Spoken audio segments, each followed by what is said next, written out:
invite you to take just a deep breath with me as we bring ourselves into this space and time, and as folks find their seats.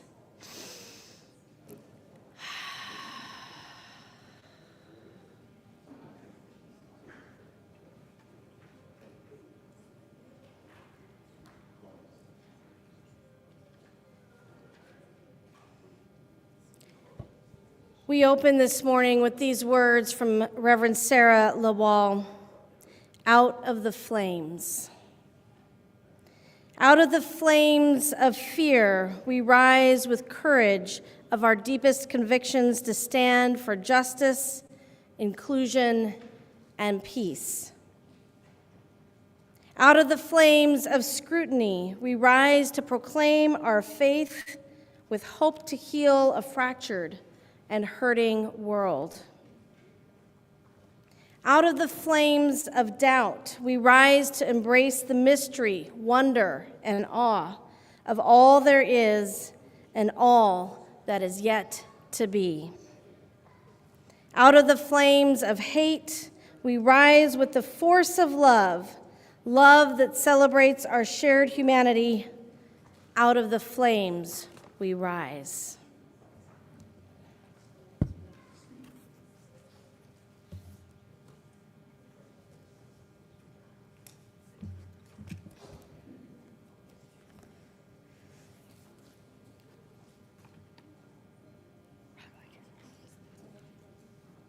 Won't you join me in the lighting of the chalice?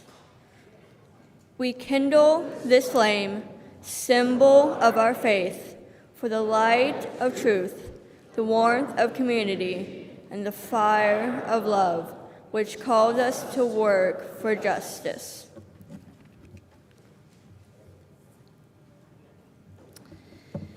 Good morning. Welcome to Valley Unitarian Universalist Congregation. I'm Reverend Sarah Oglesby Dunnigan. My pronouns are she, her, and I want to extend a warm welcome to everyone, whether you are new to us or a familiar face. But welcome can't just be words that we say. It has to be embedded in the culture of this place. That is one of the reasons that you may have noticed that many of us up here in the past few weeks have been saying what are our appropriate pronouns as we choose them to be, and mine are she, her. And this is not a gimmick. It is a way to develop a comfort level with telling and asking rather than just assuming. The culture of welcome extends to after the service, when those on Zoom will be able to stay to breakout sessions and socialize with each other, and those in the sanctuary can stay for coffee and snacks, and today, a congregational conversation. Or, if you're new to us, to join a brief welcome circle near the back where the windows are to meet with our members and learn more about us. If we have anyone new or visiting with us today, we hope you'll give us your email at our welcome table so we can send you more information about this community and the opportunities to connect with us. Folks here would love to meet you and answer your questions about this community.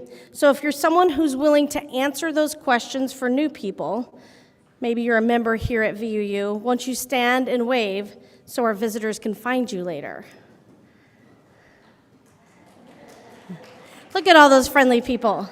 And if you're new and it's not too scary, maybe you'll be willing to stand also, or wave if you're not willing to stand, so that they can find you later and greet you and tell you more about the congregation.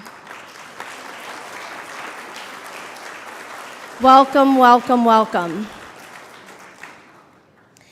And we'd like to also extend a greeting to our online participants. We usually have about 50 folks online with us as well. And so we wave to them in that camera over there so they can see you. And then they'll wave back to us so we can see them in just a moment.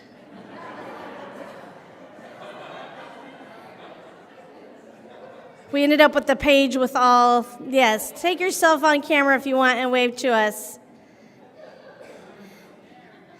They may all still be in their PJs and not willing to be on camera. I don't know.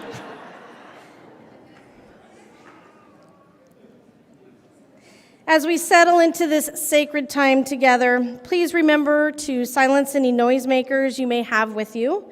And if the noise is something that needs to maybe visit a room, maybe you or someone you brought with you needs a little bit of time to take care of your body or yourself, please feel free. There's a room to your right that you can slip into and take a little time out if you need it.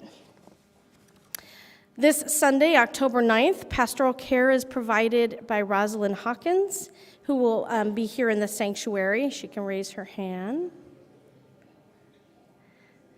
I don't see her. Did I get that backwards? I just looked it up, so I'm pretty sure that's right. And Joyce Donahue on Zoom. Oh, it's Jan. Okay, maybe I saw the wrong email. If you wish to speak with somebody after service from our lay pastoral care team, you can meet over here, and we have a little private room. There's Roz. You can have a little private room that you can visit and have a conversation. And the person online will post her information for you to reach out. Also, during the service, you can just send a private message.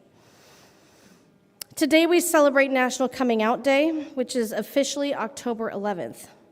We want you to know that here we will let you tell us your pronouns, that we welcome all of whom you are and all that you may yet discover about yourself.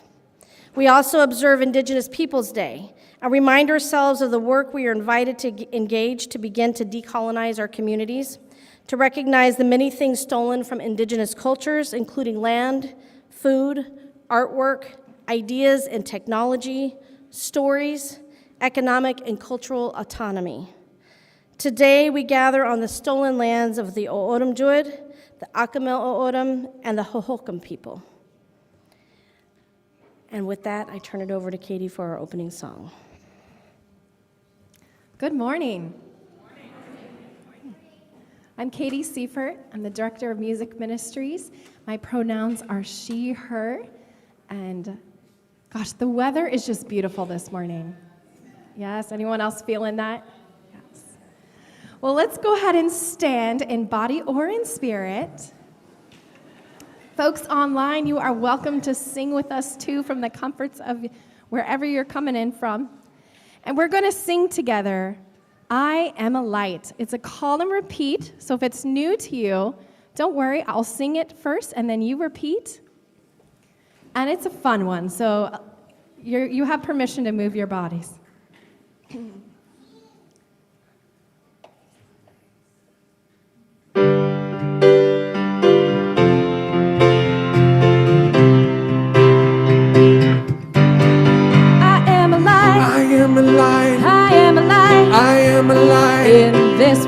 In this world, in this world, In this world, I see the joy, I see the joy, I see the joy, I see the joy. in this world, In this world, in this world. in this world, This is a place, this is a place, this is a time, this is a time. let it shine, Let it shine, oh let it oh shine. let it shine. I'm living love every day, I'm living love every day. I'm living love every day, I'm living love every day. I'm living love every day, I'm living love every day. spreading peace along the way, I'm spreading peace along the way. right time, Right time, oh right place, right place. living love, Living oh love every day, every day. uh-huh, Uh-huh. yeah, yeah, Yeah, yeah. uh-huh, Uh-huh. ooh, yeah, Oh, yeah. uh-huh, Uh-huh. yeah, yeah, Yeah, yeah. uh-huh, Uh-huh. ooh, yeah, Oh, yeah. this is a place, This is a place. this is a time, This is a time. let it shine, Let it oh shine. let it shine, Oh, let it shine. I am alive, I am alive. I am alive, I am alive. in this world, In this world. in this world, In this world. I see the joy, I see the joy. I see the I joy, see the joy. in this world, In this world. in this world, In this world. this is a place, This is a place. this is a time, This is a time. let it shine, Let it oh shine. let it shine, Let it shine. this is a place, This is a place. this is a time, This is a time. let it shine, Let it shine. oh let it shine, Let it shine. oh let it shine. Thank you for making it shine. I'm Marcy Bodwin. I am your Director of Faith Formation Ministries here at Valley UU. I use she, her pronouns. Now is the time that we're going to have our time for all ages. So if you're at home and you have children in your house, you want to pull them in front of the screen. Anyone who would like to come join us, come sit down front. You want to be able to see this screen. You can bring your grown-ups with you, if you need to, I guess. So today we have a fun little video about Indigenous people and how we came to misunderstand how well those people treated how well the invaders treated the Indigenous people. But there's a little song that goes with it and a couple of signs that I'm going to teach you. We've got a part of the video. Everybody got your hands ready? Okay. So now I'm going to teach you the sign language for one earth, one people, and one love. First, let's start with one earth. You're going to take your index finger, and that means the number 1. That one's pretty obvious. Next, for earth, you're going to take your thumb and your middle finger, and you're going to make a circle, kind of like that. And with your other hand, you're going to just put your arm flat like this. You're going to put this on top of your wrist, and you're going to rock it on top of your wrist. That's earth. So let's sign that together. One earth. There you go. Next, for one people. Now the actual sign for people is this. It's people. But we're not going to use that sign. We're going to use a sign that represents all the people in the world. So you're basically going to take your hands, you're going to open them, face them outwards, and make a huge globe. That means the whole world, all the people, everybody.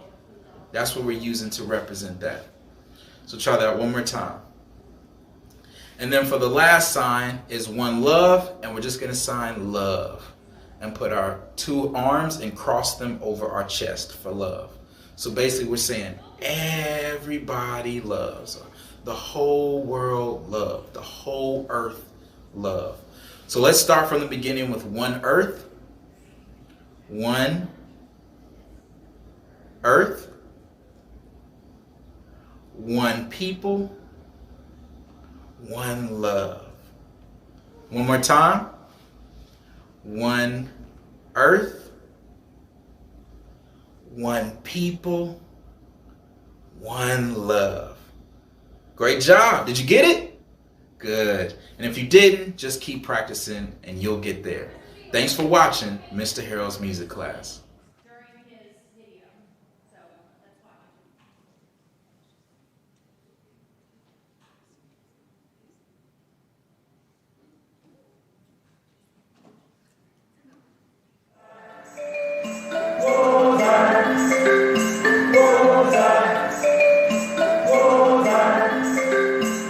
One earth, one people, one love. One earth, one people, one love. One earth, one people, one love. One earth, one people, one love. Welcome back to Mr. Harold's music class.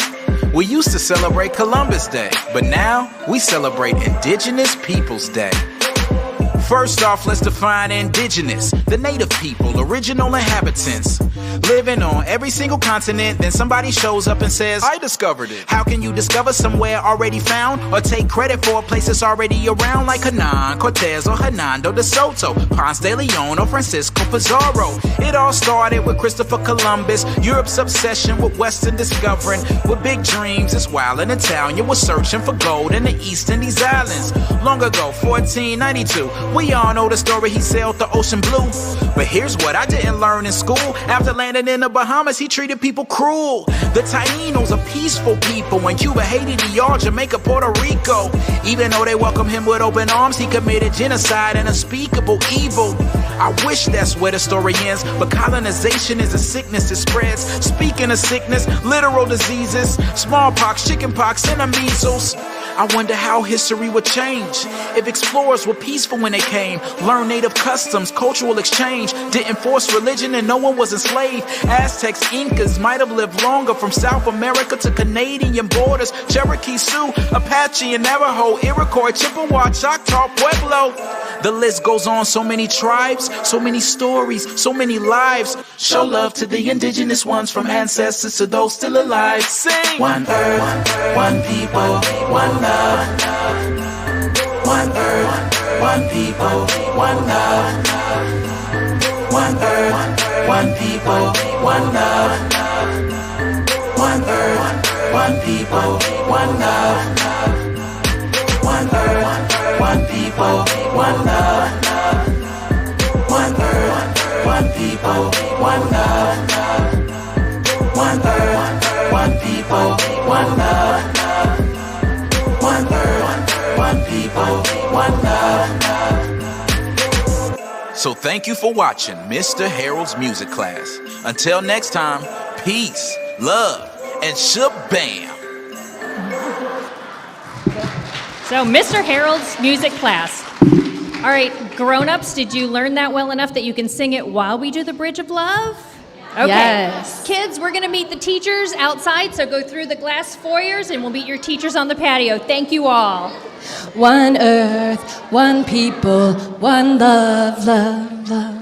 One earth, one people, one love, love, love. One earth, one people, one love.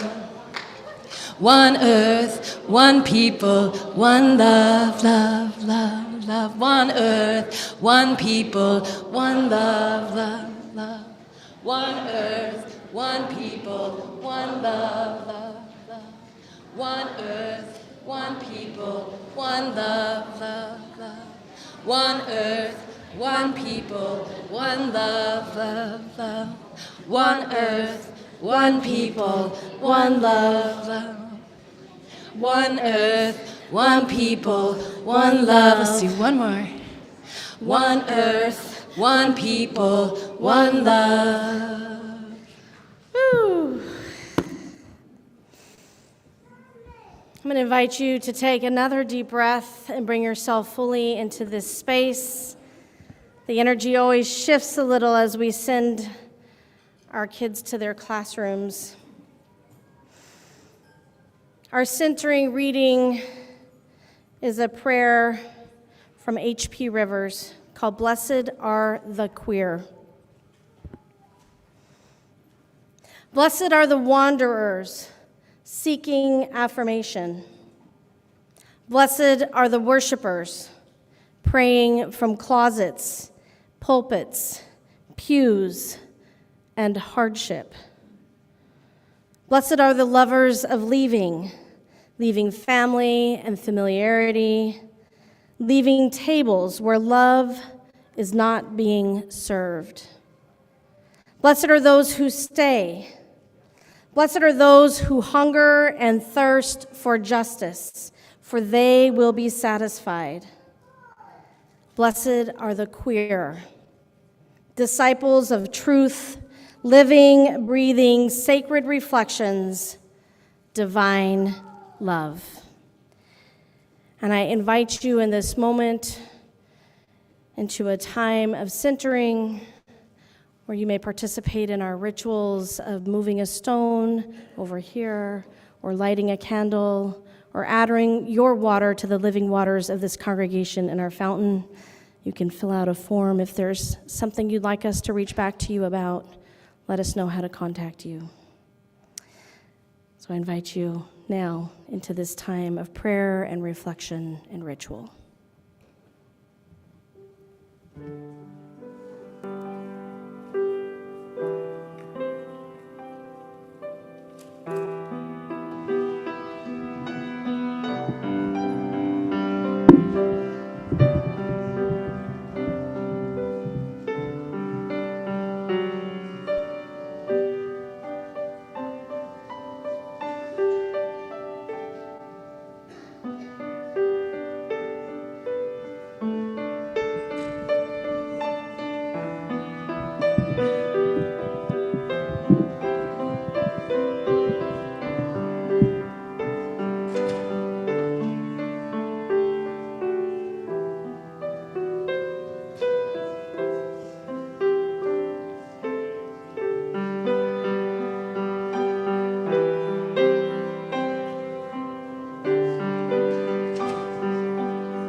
Won't you join me in the silence for a few moments and hold what's just been shared with us?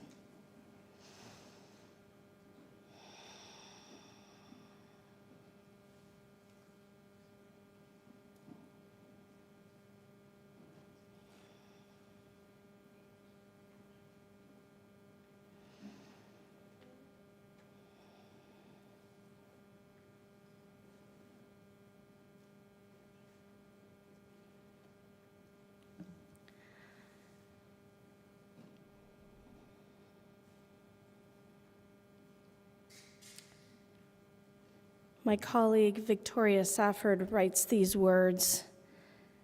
Any more questions? She titles it. People ask me sometimes, is this a gay church? And it is a privilege to answer, ours is absolutely, gladly, hopefully and humbly, gaily, a gay church.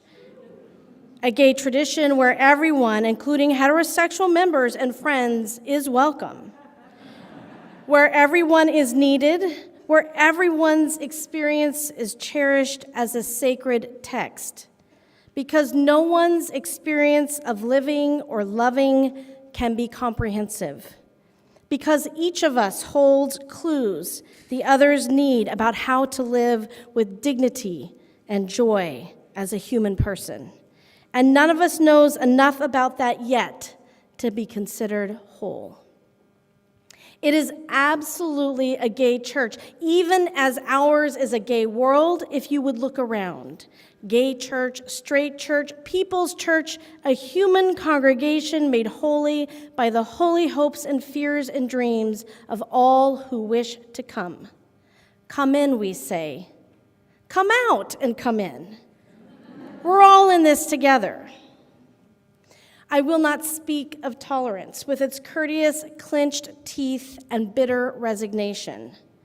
I will not speak about acceptance of other people and some other kind of lifestyle.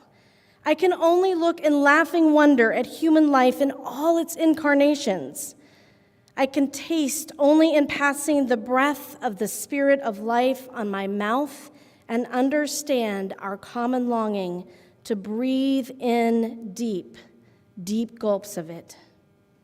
I cannot think of being anybody else's ally even, because even that implies some degree of separation, some degree of safety for some of us, not all.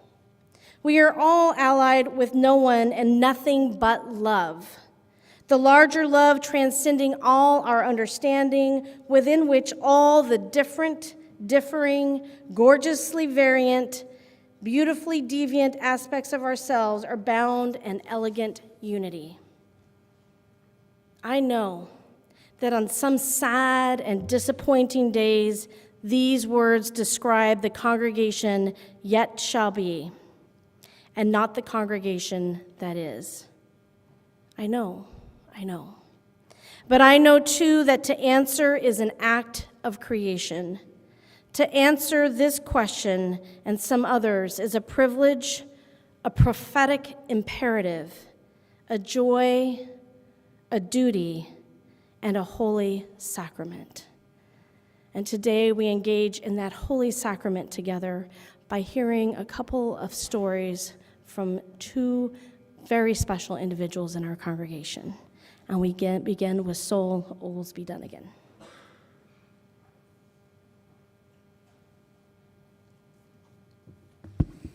My name is Sol. I use he, him pronouns. My coming out story is happy. It ends well. My story as a transgender person is, well, rocky and full of the twists and turns of a roller coaster of emotions, doubt, fear, and sadness. This roller coaster has broken down several times, only to be patched by spare pieces of metal and the metal made of fake empathy and the sterile environment of the hospital. We start at the beginning of both stories. The middle of 5th grade, the feeling of being uncomfortable in my own body watching girls stuff their bras and never understanding why. Why? Why did I feel the way that I did? Why did I have this feeling of dread when someone called my name? When someone called me she and her? We jump forward a couple months. Boom, I'm at a very low point in my life. I'm struggling to find the will to live another day. You see, I had just turned 11. I had started to experience auditory hallucinations. They told me horrible things about me, about how I was a horrible person, how I was a failure, and how I could just disappear, and how I should just disappear into the sunset. These hallucinations drove me so close to the end, but I pushed through it. How? I found a term for who I was. I was non-binary. It felt great to know who I was, so great that I started to get better. I came out through a 2-page letter that explained everything in the most lighthearted, funny way I could. I explained what dysphoria meant, how to use they, them pronouns, where to buy a binder, and binder safety. Though I didn't quite have a name picked out, I did eventually find one that fit me. My parents supported me, and they still do. About a year later, the auditory hallucinations were back. My depression was horrible, my dysphoria was high. I was scared to tell my parents, even though I knew that they would help. I just didn't know how. This uncertainty led me to fall farther than I already had. The night I came forward about it, I called my best friend Finn, crying in the middle of a breakdown. He stayed on call with me while I got my parents and told them everything. They agreed to take me to the hospital, which sent me to the mental hospital. I was told it would help. Did it?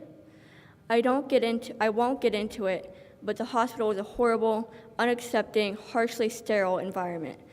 Not one of healing, one of a prison pretending to be healing. When I got back, I felt even more alone than I had before. Now, I not only had to deal with the trauma the voices had left me, but with the trauma the hospital gave me. Now, you might be thinking, how does this relate to your sense of identity? To that I say, it took it away. Now, I am no longer a unique individual. I am a person out of the many struggling, but the one who has it better. See? Now, fresh out of the hospital, I was returning to an LGBTQ youth group, where there I don't feel quite as alone. There I can see others like me. But to me, everyone has it worse. I don't matter. Even though my friends are there, people who tell me that I matter every single time I'm there, I feel alone. One night at youth group, I'm feeling so alone, drifting away in my thoughts, when my friend Star comes up to me.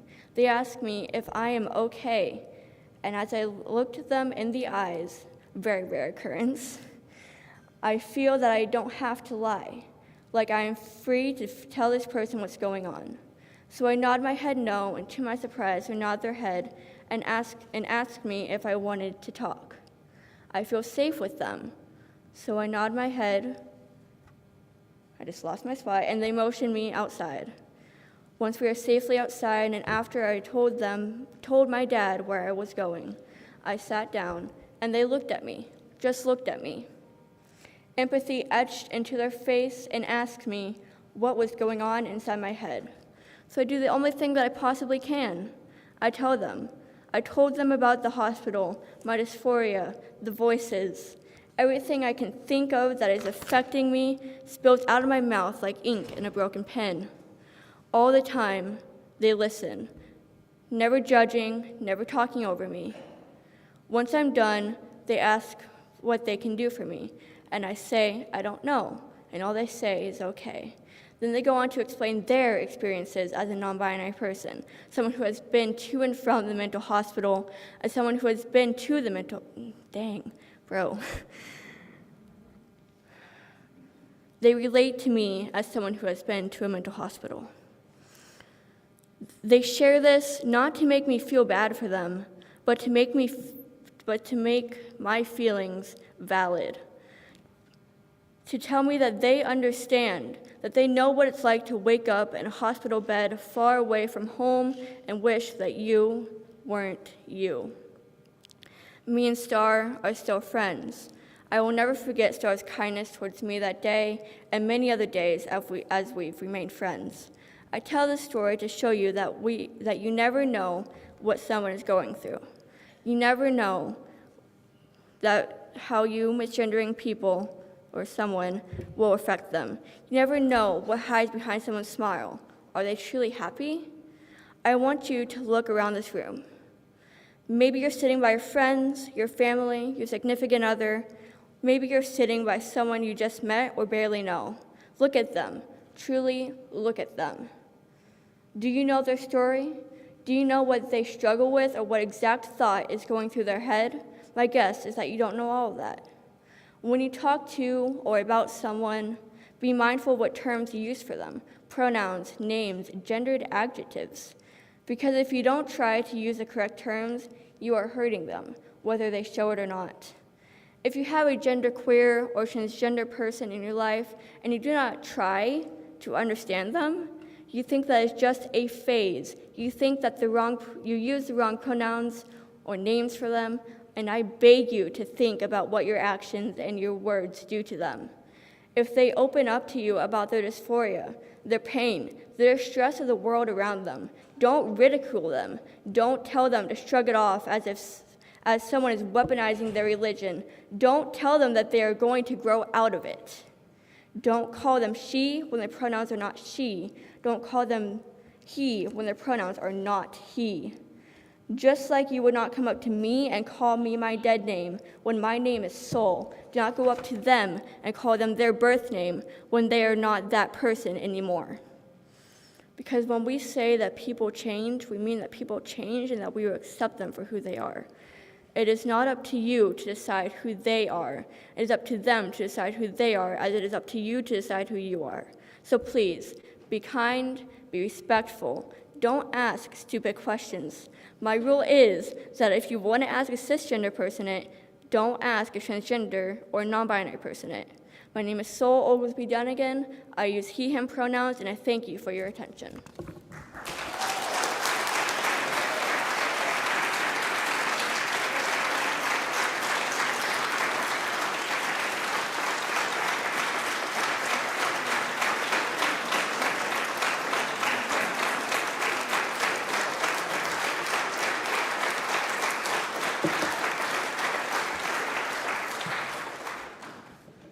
I don't know if I can top that. Not that I'm going to try. Good morning. My name is Bobby Riles, and I'm very excited to be your new worship associate. My pronouns are she, her. And I'm a crier, so I hope I can get through this. I'm already crying. Shoot. On this day that we celebrate National Coming Out Day, I'd like to tell you a little story about my friend Mel. Mel came from a small town in California from a Mormon family to live in her cousin's guest house. Her cousin lived across the street from us, and we were good friends. In fact, some people here from across the street are here today. We met Melissa, as she called herself then, when she first arrived. She was a 19-year-old woman with a long ponytail. But as the months went by, Melissa started to change. We would notice her coming and going. Her hair was getting incrementally shorter and shorter. She started driving a motorcycle, a very loud motorcycle, and dressing very androgynously. I looked at my partner one day and said, "Oh my God, Tricia, Mel is coming out." We don't buy into stereotypes much, do we? Yeah. But I was right. Melissa was coming out. And it wasn't long until Melissa discovered that we were a lesbian couple, and she began to gravitate towards us. Before long, Mel was hanging at our house on the weekends, doing homework from our couch, telling us about her life, asking us questions, teaching us new things.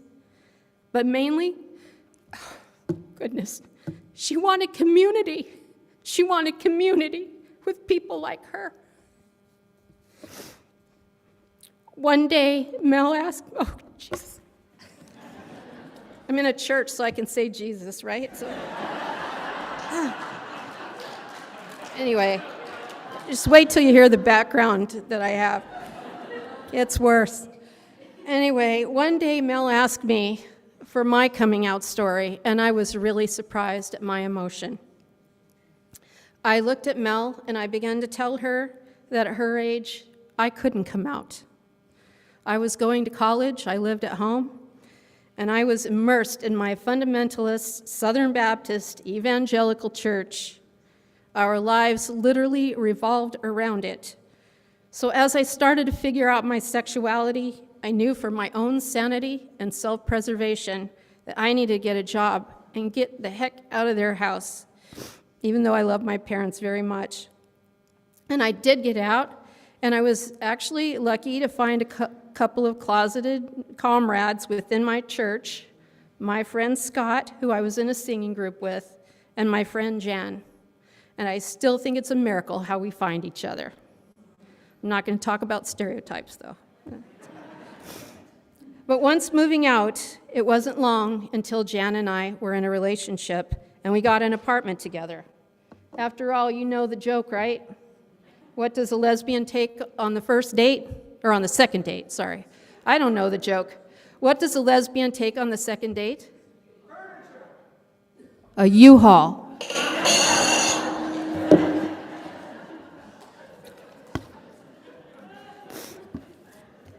It was 1982, and Jan and I were now going to the Metropolitan Community Church, along with our friend Scott. The Metropolitan Community Church, if you're not familiar with it, was surprisingly like our Southern Baptist Church. Similarly conservative, fundamentalist, and evangelical, with one caveat: it was a church made up of gay people. As an example of what I mean, we would actually meet at the church, split into groups, and take religious tracts to the gay bars on Friday nights. I'm not kidding. And I'm still amazed that I ever did that. But it was through that church that we developed community, the same kind of community that Mel was craving to have with us. And yet still, none of the three of us, not me, not Jan, nor Scott, none of us could come out beyond our small group of gay friends. Mel looked at me and said, "Bobby, why?" And I said, I figured my parents, whom I was very close to, would disown me. My straight friends who talk smack about gay people would surely dump me. And I thought there was a good chance I would lose my job, which I needed for survival's sake. Mel was flabbergasted. She couldn't even conceive of a time like this. Then I told her about a night that I came home from work to find Jan and Scott on the steps that led to our apartment. They were both visibly upset. They handed me a magazine as I approached, and it had a cover title that read something like, "AIDS, the rare cancer killing homosexuals." My heart sank. It wasn't long after that night that Scott died. And at least a quarter of our Metropolitan Community Church were sick and dying. There was death all around me. It was a heavy time for me at 22. Not only that, there were the headlines that read things like AIDS, God's wrath upon homosexuals, with a big question mark. And then there was me actually questioning if it was in fact God's wrath. Mel looked at me astonished and said, "You know, Bobby, I've heard about AIDS, but I had no idea it was an epidemic and that so many people died.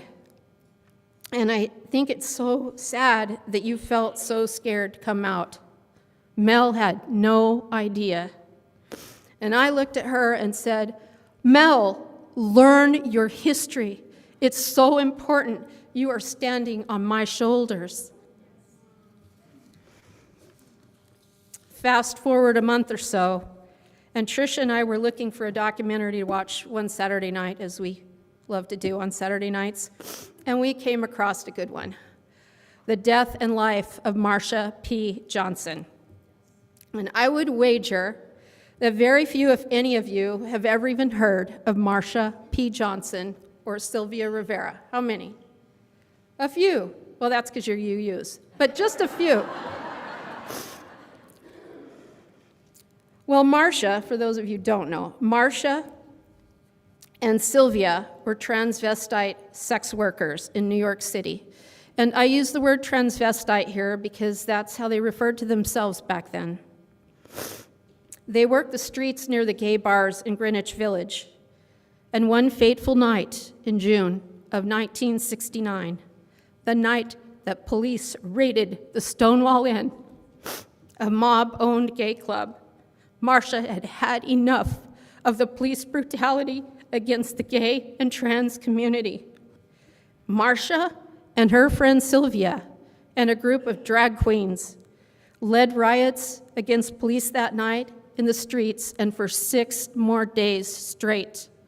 This is the birth of the gay power movement and what we call today gay pride. And as I watched this movie, I thought to myself, oh my God, Bobby, learn your history. It's so important. You are standing on the shoulders of Marsha P. Johnson so that Mel can stand on yours. We would not have Coming Out Day today if it weren't for Marsha P. Johnson and Sylvia Rivera. Unlikely heroes, drag queen, sex workers, virtually homeless. I owe them a debt of gratitude for leading the charge that gave me and Mel the rights we have today. Thank you.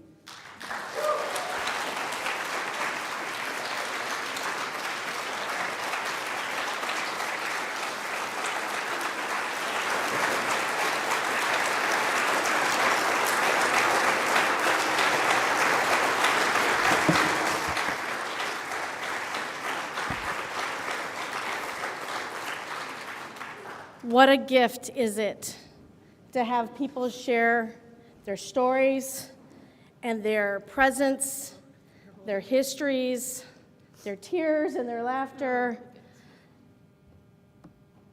How much gratitude for both of you for sharing. This is indeed what we celebrate in this space together and what we are building when we build community that is inclusive of everyone. We are grateful for the power of stories that are shared and grateful for this next generation that is smashing the patriarchy by smashing the norms that we were asked to follow, which never served any of us. If we can follow their lead, we may find that we are also liberated to live our own true and authentic lives. So it is with great gratitude that I thank both of you for your stories today.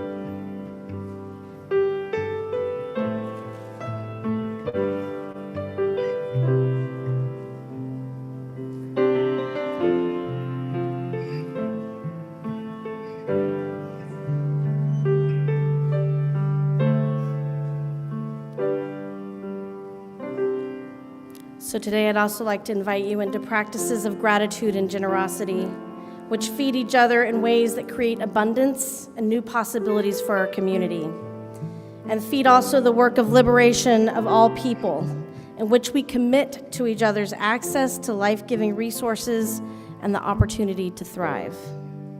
When you offer funds to this organization, you offer your resolute yes to supporting voices like the ones you've heard today, and to the work of creating a home and a haven for others to find their voices and tell their stories.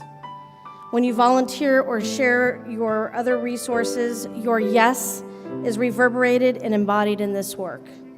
And we are grateful for all of the ways that you give into this community, sharing your stories, your resources, your time, and yourself. Let the people say thank you. And also, you're welcome. Blessed be. And you know all the ways that you can give. If you're going to do that financially today, you can text, you can send a message, you can go online, you can pass money around in the basket.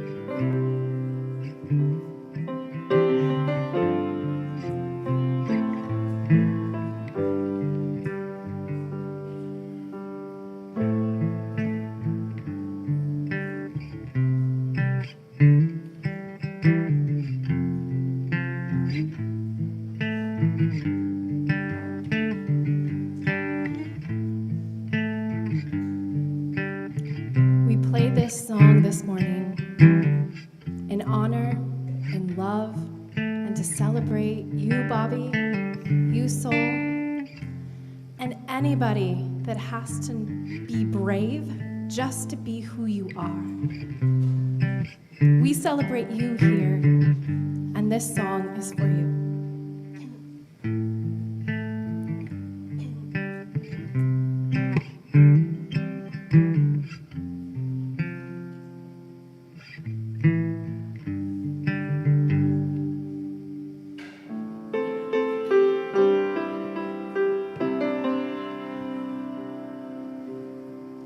I'm not a stranger to the dark. Hide away, they say, 'cause we don't want your broken parts.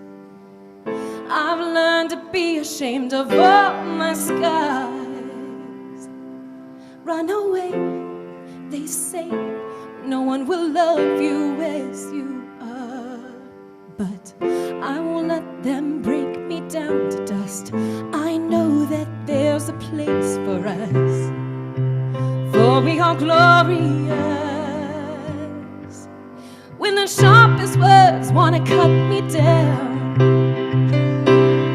I'm gonna send a flood, I'm gonna drown them out. I am brave, I am bruised, I am who I'm meant to be. This is me. Look out, 'cause here I come. And I'm marching on to the beat I drum. I'm not scared to be seen. I make no apologies.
out.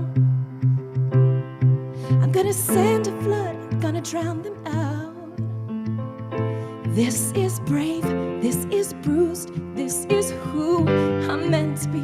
This is me. Look out, 'cause here I come. Look out, 'cause here I And I'm marching come. on to the beat I drum. March on, marching, marching I'm not on. scared to be seen. I make no apologies. This is me. Words wanna cut me down. Send the floods and I'll drown them out. Gonna send the floods, gonna drown them out.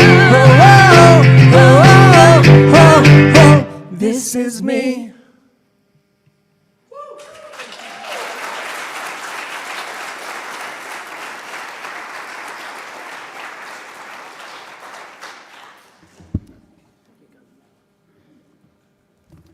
Won't you join us in this call and response? Soul will lead us, and Bobby and I will help you with the response.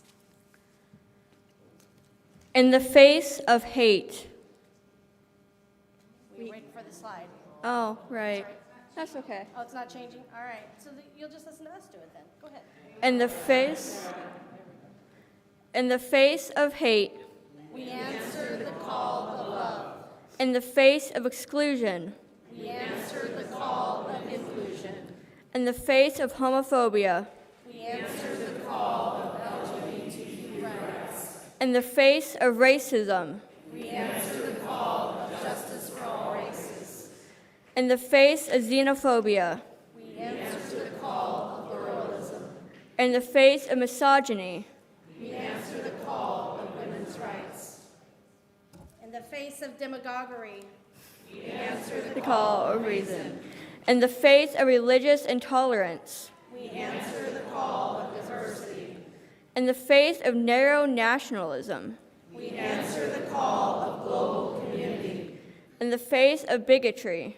We answer the call of open-mindedness. In the face of despair. We answer the call of hope.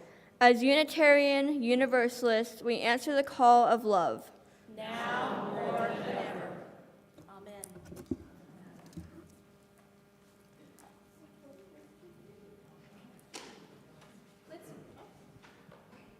Check, check. Let's rise in body or in spirit for our closing song.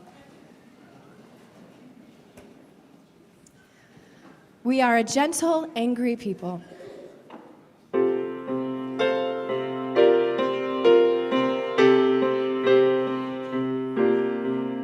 We are a gentle, angry people, and we are singing, singing for our love. We are a gentle, angry people, and we are singing, singing for our love. We are a justice-seeking people,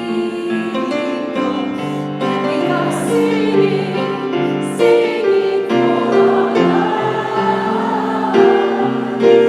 We are justice-seeking people, and we are singing, singing for our love. We are young and old together, and we are singing, singing for our love. We are young and old together, and we are singing, singing for our love. We are a land of many waters. We are singing, singing for our love. We are a land of many waters. We are singing, singing for our love.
Won't you join us in our words for extinguishing the chalice?